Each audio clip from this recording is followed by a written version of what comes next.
In the narrow corridor across the northern portion of South Vietnam, you will find some of the finest fighting men who have ever worn the uniform of the United States Army.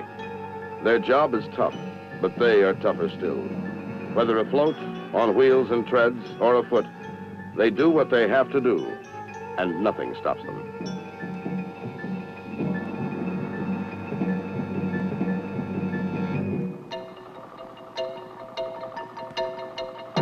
With all their supporting units, the men of this division come from a special task force designed to secure the land and defeat the enemy no matter where he may be.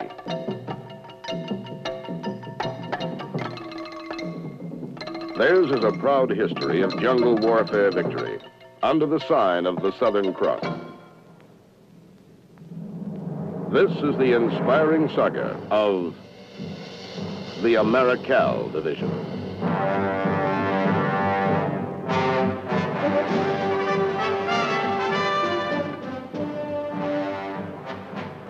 World War II in the Pacific. They called it Task Force 6814. 25,000 American troops from Massachusetts, Illinois, and North Dakota. On March 12, 1942, they landed at Noumea, New Caledonia. Their mission was to help the French defend the island against invasion by the Japanese. Within 2 months after their arrival in New Caledonia, the task force was activated as a full U.S. Army division under the command of Major General Alexander M. Patch.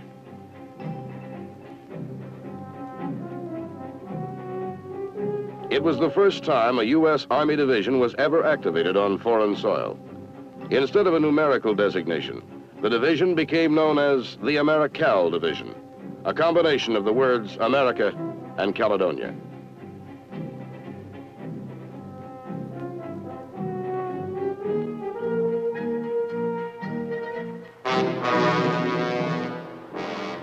In October 1942, the division began a 2-year odyssey to find and fix the Imperial Japanese Army forces in the South Pacific.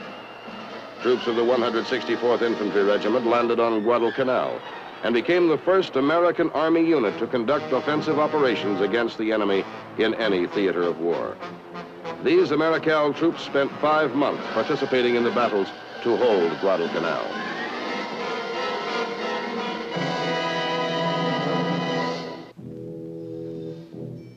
The men of the 182nd Infantry Regiment fought in the green hell of Bougainville from Christmas Day 1943 to December 1944. They crushed elements of the Japanese Army's 6th Division in a bloody struggle for Hill 260.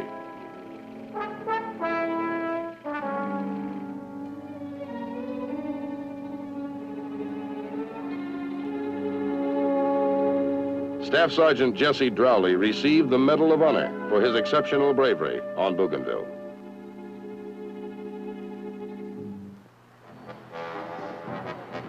Throughout the spring and summer of 1945, the Americal Division swept through the Philippines, landing at Leyte, Cebu, Negros, and Mindanao.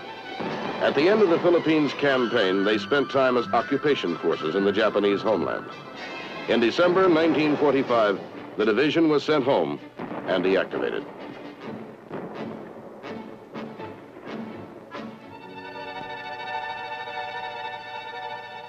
(1967) Vietnam. 22 years after the close of World War II, history begins to repeat itself.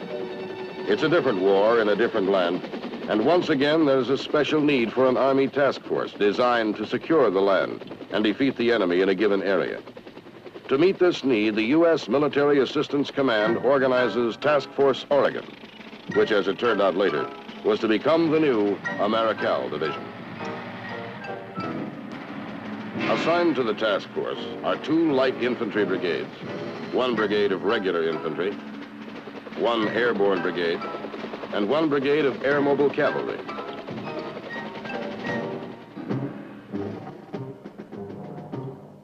The Republic of Vietnam, for military purposes, is divided into 4 parts called Corps areas. The first Corps is the area immediately below the demilitarized zone which separates North and South Vietnam. Known as I Corps, this area is one of the worst troubled spots of the war. Originally, the United States Marines kept the lid on in this group of provinces. But in late 1966, the demilitarized zone became such a hotbed of enemy activity, the Marines were obliged to concentrate their forces in the area between Da Nang and the DMZ. This left the entire southern portion of the I Corps area without an adequate fighting force to control the communist enemy there. The commander of the U.S. Military Assistance Command, concerned for the security of Highway 1, a vital supply route running through the Corps area, and for the dwindling economy of the region, selected the peninsula at Chulai as headquarters for a special task force of U.S. Army units.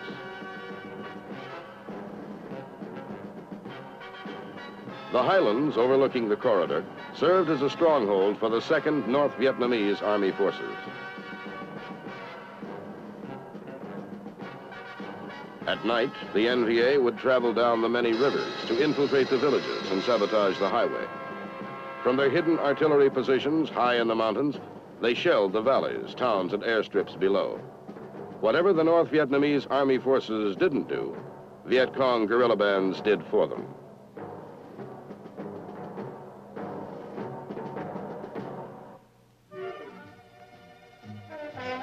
The 196th Light Infantry Brigade was the first element of Task Force Oregon to arrive in I Corps area. They began operations to clear the area around Chulai. It was mid-April, 1967. In the forward area, the Chargers of the 196th established bases from which they could patrol the surrounding countryside and coastal waterways.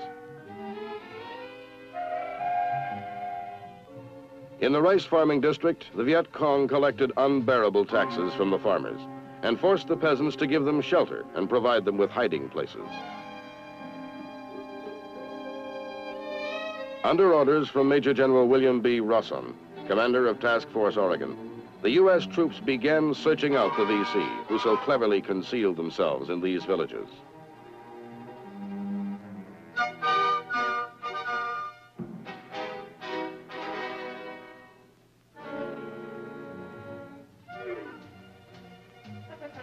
The job had begun.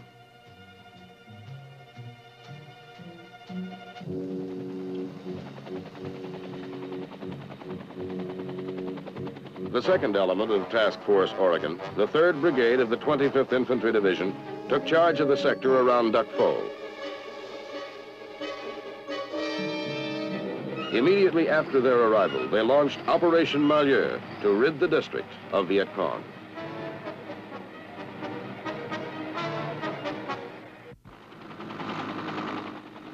During the 3rd week of May, they made contact with a battalion-sized force of Viet Cong. The enemy was well entrenched, and some of the bitterest fighting in the history of Quang Ngai Province took place.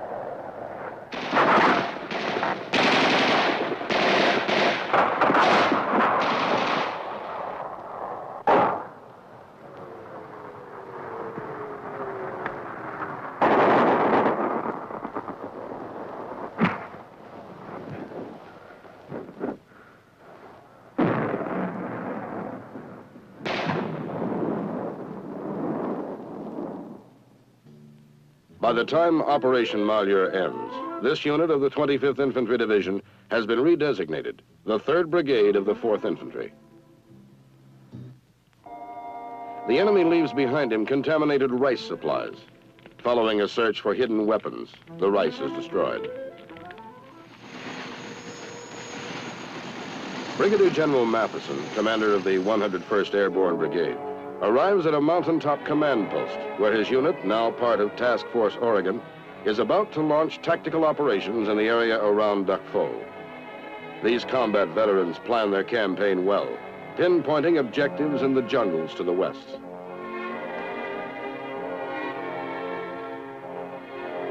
The men of the 101st also find the enemy to be well dug in and tenacious. Digging them out and keeping them out is a full-time assignment which keeps the 101st busy from early May until September 1967.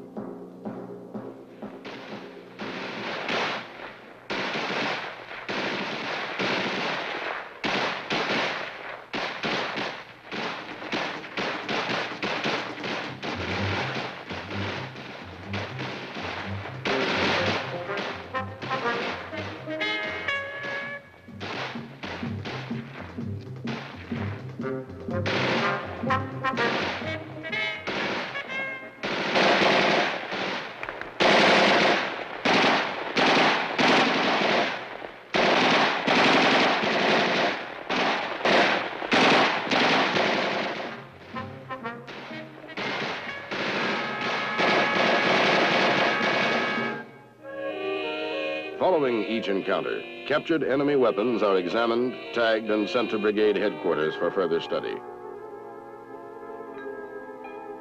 The enemy himself is closely questioned when captured. U.S. intelligence officers gain much useful information from such interrogation, often leading to capture of additional enemy troops.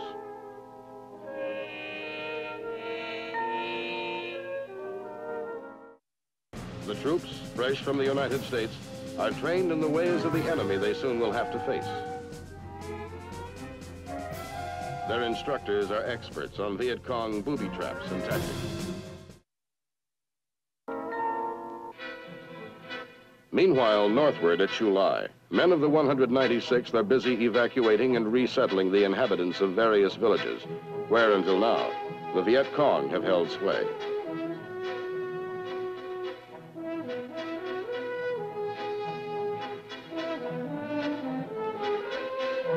Of the area's 80,000 residents, only some 30,000 are considered loyal to the South Vietnamese government. The remaining 50,000 are enemy sympathizers.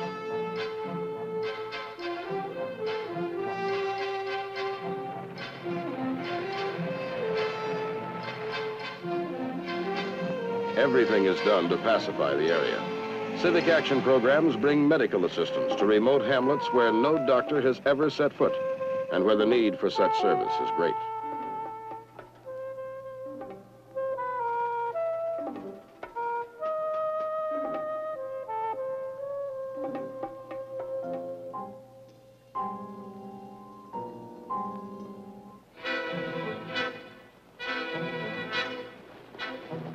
The rivers of the region serve as watery highways, not only for the native fishermen of the area, but for the enemy as well.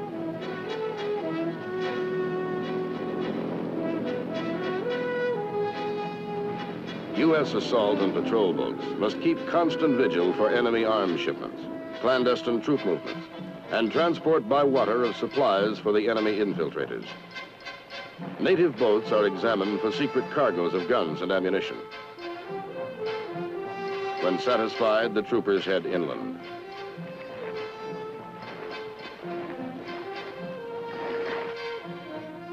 Fishing communities and farms along the way are checked thoroughly for hidden Viet Cong and to evaluate the sympathies of the residents. Often the patrols find the villages deserted. The fact that the inhabitants have fled is considered strong indication of the presence of Viet Cong.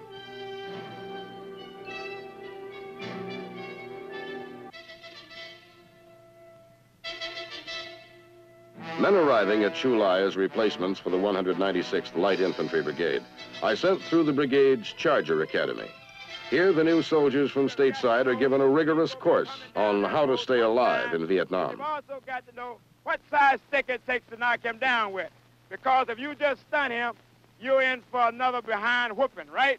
And we can't go for that out here in the combat zone. Sophisticated ambush tactics, learned the hard way, are taught by battle-hardened veteran instructors. Over here. Therefore, we couldn't have made these trails. Check my hand here. Now, I cross here. You can see the guy can't look down there and see me, right? we like to cross the road or trail at the bend. Then he will establish one on the far side in case we get hit when we're almost all the way across there. Then they will move out in a particular formation that they're going to be traveling in.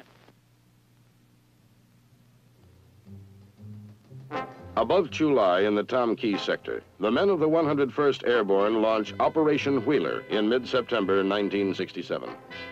It is to be one of the longest-running, continuous military operations of the war. Confronting the Americans are the elite troops of a North Vietnamese division. Aided by the Viet Cong, they are deeply entrenched throughout the entire district, with headquarters somewhere in the forbidding mountains marking the Laotian border.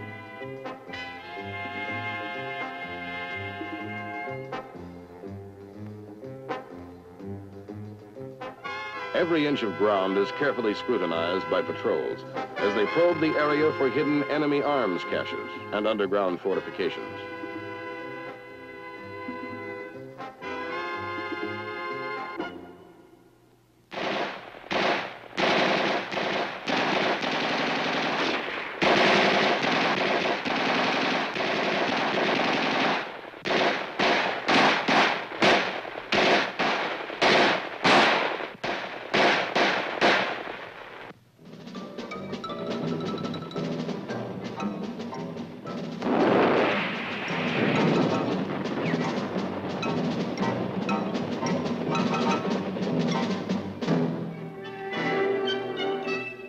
October 1967 marks a turning point for the men of Task Force Oregon.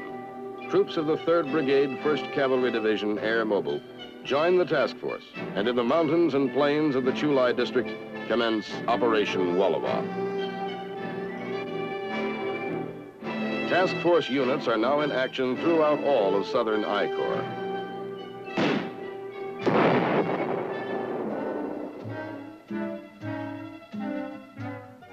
At the same time, another light infantry brigade, the 198th, arrives in the Duc Pho area. The troops, fresh from the United States, are trained in the ways of the enemy they soon will have to face. Their instructors are experts on Viet Cong booby traps and tactics. Native women may be used by the enemy to trap the unwary.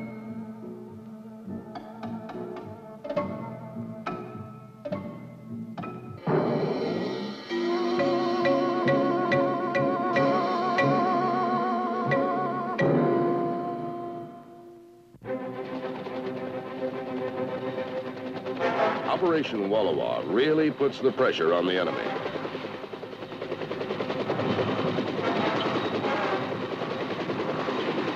Air support of American ground troops and the use of high-speed Huey gunships impresses the enemy clearly with the meaning of air cavalry.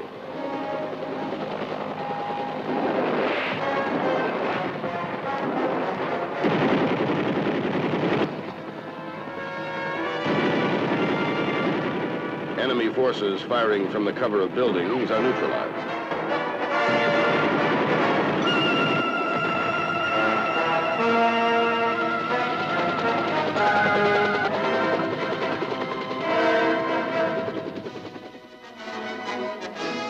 On the historic occasion of October 26, 1967, the Americal Division is officially reborn. All 5 major Army units, which along with supporting elements made up Task Force Oregon, are represented at the ceremonies in Chulai. Task Force Commander, Brigadier General Samuel W. Custer, is promoted to Major General and named commander of the new Americal Division. As the colors of the Americal Division are presented to Major General Custer, the division is officially activated under his command.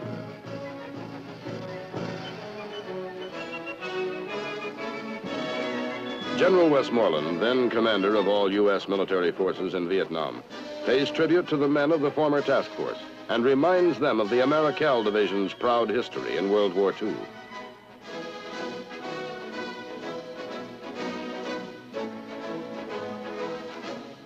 Two months later, on December 20th, 1967, the last brigade to join the division, the 11th Light Infantry Brigade, arrives at the port of Quy Nhon. Its arrival makes the Americal Division the largest U.S. Army division in Vietnam. The men of the 11th Brigade are assigned to the Duc Pho area for in-country combat training and orientation.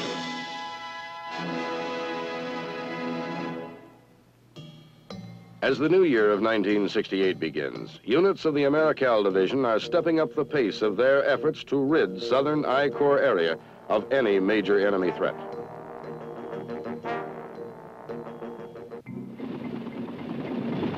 By now, Operations Wheeler and Wallowa have been combined.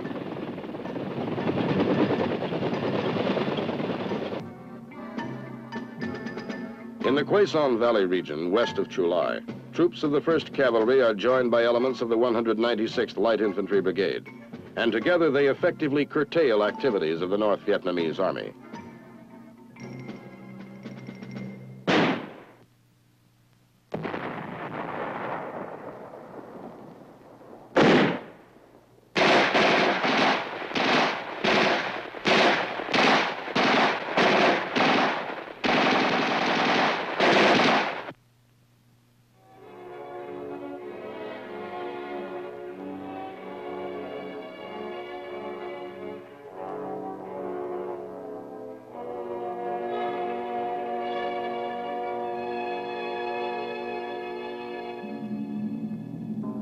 In the northern reaches of Quang Ngai province, hundreds of enemy tunnels are discovered by soldiers of the 198th Light Infantry Brigade and elements of the 11th Light Infantry Brigade, while conducting an Allied forces search and clear operation called Operation Muscatine.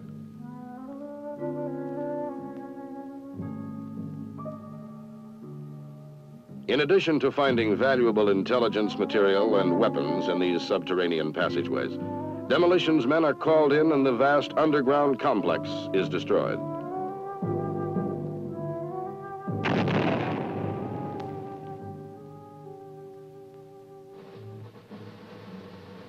In the intensified fighting throughout I Corps, the men of the Americal Division create a valorous new chapter in the division's history. In mid-March, Major General Samuel W. Custer, division commander, bestows medals for exceptional heroism to many men in the field.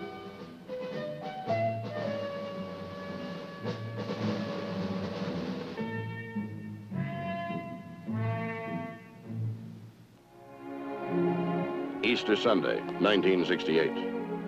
Religious services are brought to the men of the division wherever their post of duty requires them to be. Spring has come to Vietnam, and by now the 3rd Brigade of the 1st Air Cavalry Division has returned to its air mobile parent division.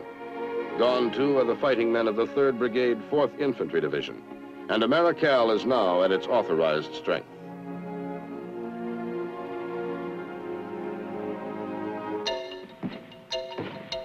The Americal Division does not go unscathed.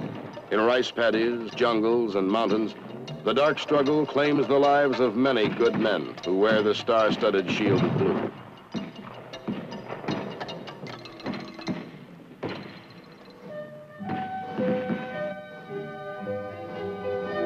For every American lost, the division kills 10 to 15 of the enemy. With each man lost, the division's resolve to win is strengthened, and Americal's fighting men press forward in their mission.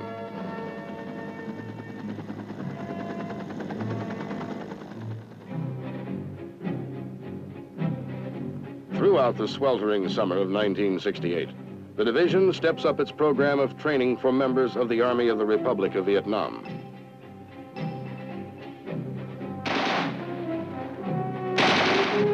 The M60 machine gun is phased into the Vietnamese Army weapons system. Allied soldiers are taught to use scout dogs.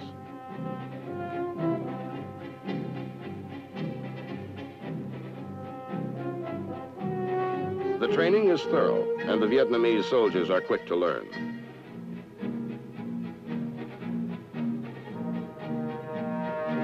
Mortar teams are drilled in exercises to set up and to sight in, plot, and fire the big 81mm U.S. mortars.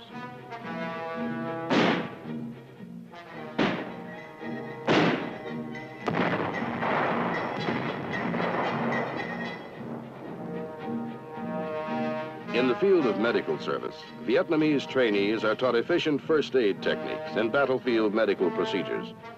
Every effort is made to help the soldiers of the Vietnamese Republic increase their capabilities and thus contribute more effectively to the defense of their own freedom.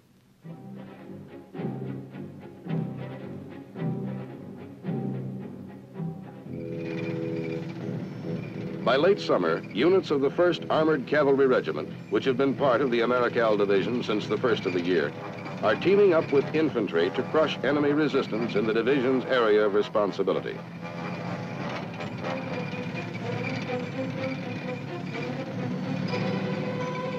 The mechanized forces of Operation Burlington Trail scour the Tam Key district, keeping Highway 1 open for all Allied traffic moving northward.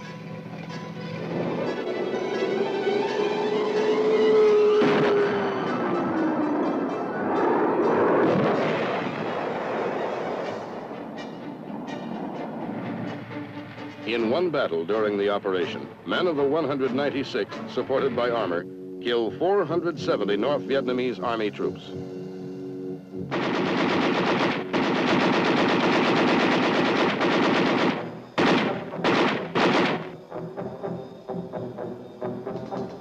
And still the sweep continues, driving the enemy forces from the district.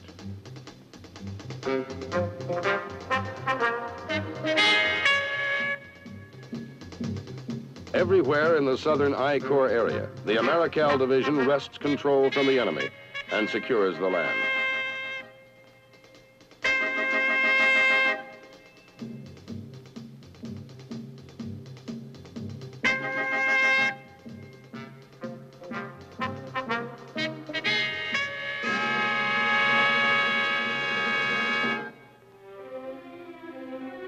By the end of the year, the division has a new commander, Major General Charles W. Geddes. As a task force in 1967, these men were given a job to do and did it well. As a combat division in 1968, their deeds were above and beyond the call of duty. If those who'd gone before, in the jungles of Bougainville and the Philippines, could see them now, the division of yesteryear would seem never to have slept.